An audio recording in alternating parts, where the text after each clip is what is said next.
so many incidents happening within the state where women are not safe.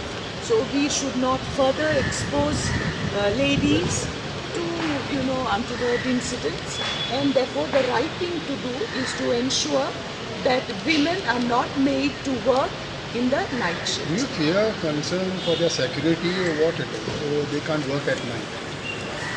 I fear for their security, and also I firmly believe that ladies should be in their homes.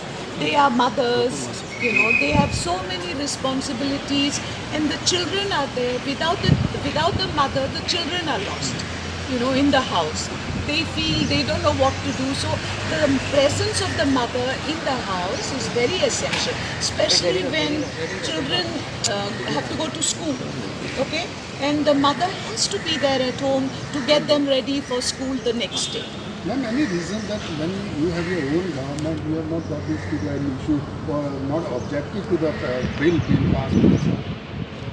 No, it's not that I did not object. I'm very sorry that I was busy doing, writing down some points on another issue, and that's how I missed it.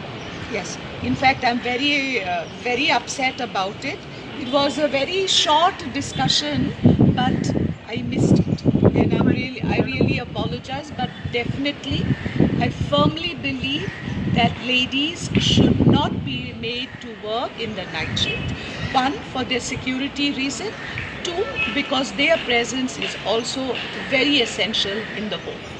Ma'am, second issue is that yesterday one of your colleagues in the assembly has said that women are delicate, women are delicate and all, and it's very Not difficult. work, They can't work. on nights. Yes, I agree. Women are said to be feminine, isn't it?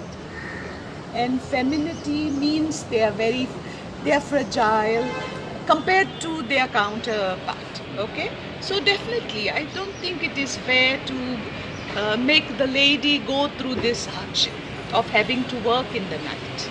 Thank you.